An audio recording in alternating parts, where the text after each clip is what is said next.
Explain giving reasons which following sets of quantum numbers are not possible. तो यहाँ पे हमारे पास में कुछ क्वांटम नंबर की वैल्यूज़ गिवन है, हमको ये पता लगाना है कि ये पॉसिबल हैं कि नहीं। ओके, तो आइए एक एक करके समझते हैं। सबसे फर्स्ट पॉइंट पे अगर हम आते हैं तो हमें यहाँ मिल रहा है n is equal to zero. तो n is equal to zero क्या पॉसिबल है? n is equal to zero possible नहीं है, बिकॉज जो नंबर ऑफ शेल्स होती हैं वो फर्स्ट से स्टार्ट होती हैं, 1, 2, 3 ऐसे होता है। ज़ीरो शेल पॉसिबल नहीं होती है, यानी कि जो पहला हमारा ऑप्शन है वो क्या है? रॉन्ग है ना। यानी कि ये जो सेट है हमारा ये पॉसिबल नहीं है, तो आगे हमें चेक ही नहीं करना है अगर पहला ही रॉन्ग हो गया तो। उसके बाद में अगर मैं बी में आता हूँ, ऑप्शन बी में आइए, तो ऑप्शन बी में हमारे पास में क्या है? n is equal to one लिखा हुआ है सबसे पहले, n is equal to one. तो n is equal to one तो पॉसिबल होता है, क्योंकि फर्स्ट ऑर्बिट को हम n is equal to one बोलते हैं, तो ये तो ठीक है। अब आगे बढ़ेंगे, l is equal to zero. तो क्या n is equal to one के लिए l is equal to zero possible है? तो पॉसिबल है, बट मैं एक बार यहाँ पे आपको दिखा देता हूँ कि कैसे हम निकालेंगे, है ना। तो l की वैल्यूज़ अगर देखा जाए तो क्या होती हैं? 0 to n-1, है ना। तो यहाँ पे क्या लिखोगे? 0 और 2n-1। अब n की वैल्यू यहाँ पे है 1 और -1 यानी कि 0, यानी कि क्या हुआ? 0 to 0, यानी कि कहने का मतलब है 0।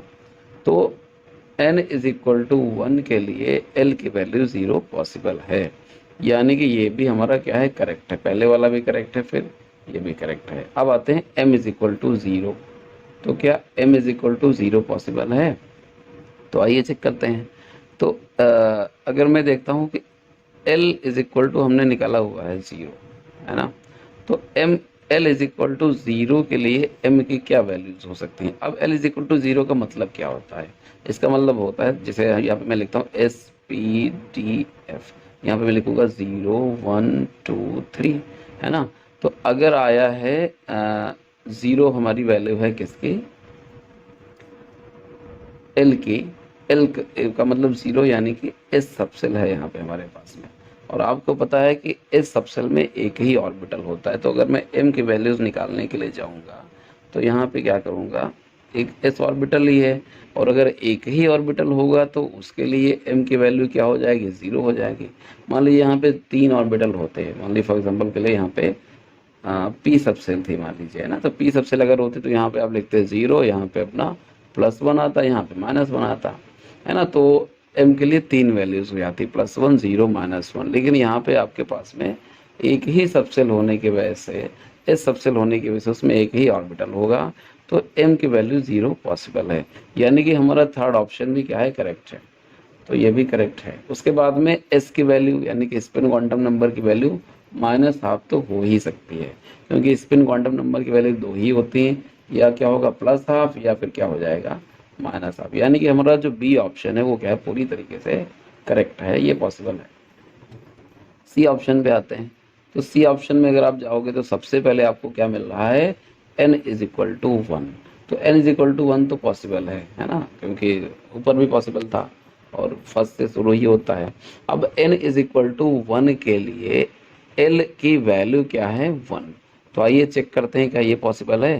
तो मैं यहाँ पे लिख लेता हूँ ऑप्शन नंबर सी, और ऑप्शन नंबर सी में यहाँ पे मैं निकालता हूँ एल की वैल्यूज। तो एल बराबर इज इक्वल टू, हमने यहाँ पे लिखा था क्या होता है? 0 to -1, है ना। तो यहीं पे मैं आपको दिखा देता हूँ जो मैंने पहले सॉल्व कर रखा है ना। तो ऊपर हमने देखा था कि n is equal to one के लिए जो एल की वैल्यूज हैं वो क्या थी? 0 to 0, यानी कि 0 ही पॉसिबल है ना। अगर n की वैल्यू क्या हो? अगर n की वैल्यू हो 1, तो l की वैल्यू क्या होगी? सिर्फ 0 होगी, यानी कि ये हमारा क्या है? रॉन्ग है। l is equal to one नहीं हो सकता है n is equal to one के लिए, यानी कि यहीं पे ये इनकरेक्ट हो गया। तो हमारा ये ऑप्शन भी क्या है? इनकरेक्ट है। अब हम आते हैं ऑप्शन डी पे। तो ऑप्शन डी में आप यहाँ पे जाइए, n की वैल्यू क्या है? n की वैल्यू है 2। ठीक है, बहुत अच्छी बात है। तो n की वैल्यू 2 तो पॉसिबल है, बट l की वैल्यू जरा मैं इसके लिए निकालता हूँ। तो l इज इक्वल टू क्या होता है? 0 to n-1, यानी कि 0 2, यहाँ पे क्या हो जाएगा 2 माइनस 1, यानी कि 0 2 1। तो एल की वैल्यूज क्या हो जाएंगी, 2 हो जाएंगी, 0 एंड 1। ओके, तो एल की वैल्यू हो गई 0 एंड 1। तो अब आइए चेक करते हैं इसमें क्या गिवन था हमारे पास में, एल की वैल्यू है 1, यानी कि ये चीज़ क्या है, करेक्ट है, ये भी है करेक्ट है।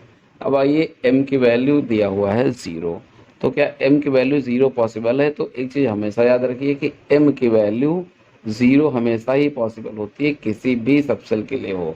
एस सबसेल के लिए होगी तो भी 0 है, पी सबसेल के लिए भी 0 है, डी सबसेल के लिए भी 0 होता है, क्योंकि यहाँ पे देखिए अगर मैं डी सबसेल बनाता हूँ तो ये लीजिए 1 2 3 4 5 सबसेल हो गई, तो 0 प्लस 1 प्लस 2, इधर 0 माइनस 1 माइनस 2, है ना। तो फाइनली यहाँ पे m की वैल्यू 0 पॉसिबल है, यानी कि भी करेक्ट है। और m की s की वैल्यू तो माइनस हाफ होगी ही, यानी कि हमारा ये ऑप्शन भी क्या है, करेक्ट ऑप्शन है। यानी कि हमारे इस कॉम्बिनेशन में जो करेक्ट ऑप्शंस हैं वो option B and option D, option B and option D, ये दोनों ऑप्शन हमारे करेक्ट थे, बाकी सारे रॉन्ग हैं।